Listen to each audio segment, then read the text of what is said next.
besar, ukurannya juga bertambah, dan juga daunnya juga bertambah. Itulah contoh dari pertumbuhan dan perkembangan. Apa sih bedanya? Assalamualaikum warahmatullahi wabarakatuh. Perkenalkan, nama saya Alian Nuraini. Saya dari UP DJJ Surakarta. Dan di sini saya akan menjelaskan tentang pertumbuhan dan perkembangan. Pertumbuhan mengacu pada geologis, yaitu perubahan dari ukuran, volume, dan massa suatu tanaman. Pertumbuhan juga bersifat kuantitatif atau bisa diukur menggunakan alat tertentu.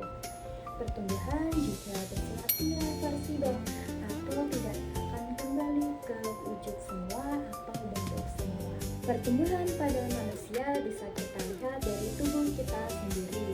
Dulunya kita bayi dan sekarang kita menjadi lebih tinggi. Ukurannya juga berubah dari tangan kita yang kecil sekarang menjadi tangannya yang panjang. Dan pada tanaman atau tumbuhan bisa kita lihat dari tanaman ini.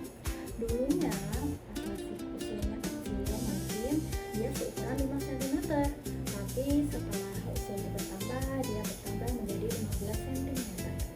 Dan juga pertumbuhan bisa dilihat dari jumlah daun. Kecilnya mungkin daunnya hanya 3 atau 4 daun, tapi pas sudah bertambah usia daunnya bertambah banyak. Maka dari itulah contoh dari pertumbuhan pada tanaman dan juga manusia. Perkembangan adalah proses menuju kedewasaan. Perkembangan pada manusia bisa kita lihat, bisa kita ketahui dari diri kita atau dari bayi. Dulu bayi kita tidak bisa berbicara, tidak bisa berjalan, sedangkan seiring bertambahnya usia kita bisa berbicara, kita bisa lari-lari. Dan maka dari itu perkembangan bersifat kualitatif atau tidak bisa diukur menggunakan alat. Perkembangan pada manusia juga bisa kita lihat dari perempuan menstruasi dan laki-laki pubertas. Dan selanjutnya perkembangan pada tanaman. Kalian lihat di sini, tanaman ini belum memiliki bunga, tapi kalau sampai nanti dia memiliki bunga, itulah perkembangan pada tanaman. Dan ada lagi, kalau tanaman ini sampai beranak pinak, itu juga termasuk dari perkembangan tanaman. Nah, itulah perbedaan dari pertumbuhan dan perkembangan pada makhluk hidup, pada tanaman, pada manusia. Nanti kita juga ada praktikum, kita bisa saksikan langsung perkembangan pada kacang hijau. Simak selalu.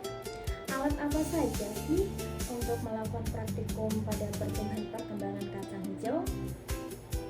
Di bawah sini saya sudah menyiapkan alat-alat untuk melakukan pertumbuhan dan perkembangan pada kacang hijau. Di bawah sini sudah saya siapkan ada air, ada wadahnya, ada benih kacang hijau, dan juga kapas, ada alat ukur penggaris, dan di sini juga ada pinset untuk mengambil benihnya dan kita taruh di wadahnya. Langkah pertama, kita masukkan dulu kapasnya di wadahnya.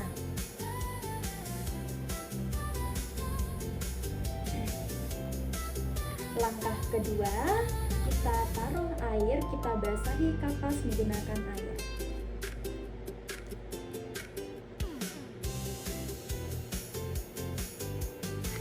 Dan langkah ketiga atau langkah selanjutnya, kita taruh benih kacang hijau pada wadahnya.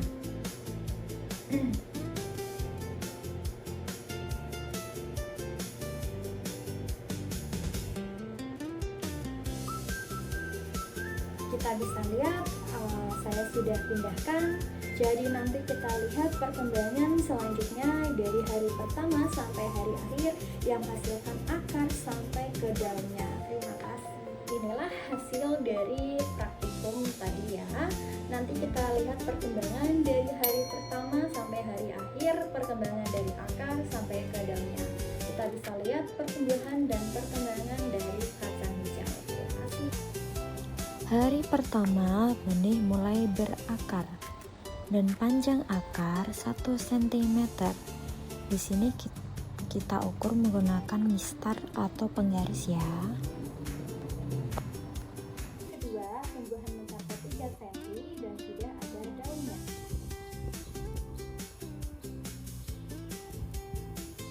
hari ketiga kecambah yang ditaruh di dalam dia berukuran 12 cm dan ini di luar berukuran 6 cm.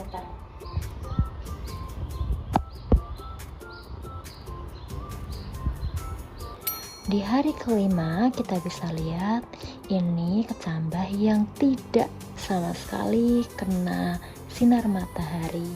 Dia lebih tinggi tumbuhnya, tapi warnanya hijau pucat ya, dia berwarna pucat. Sedangkan yang ini, si mungil ini, dia terkena sinar matahari. Dia warnanya hijau, hijaunya hijau pekat karena dia bisa berfotosintesis. Akan tetapi tumbuhnya kerdil atau tidak bisa tinggi. Dia sulit untuk tinggi. Akan tetapi dia malah sempurna. Dia warnanya hijau pekat dan juga daun-daunnya tidak kering ya. Daun-daunnya juga tidak layu. Dia daunnya hijau segar.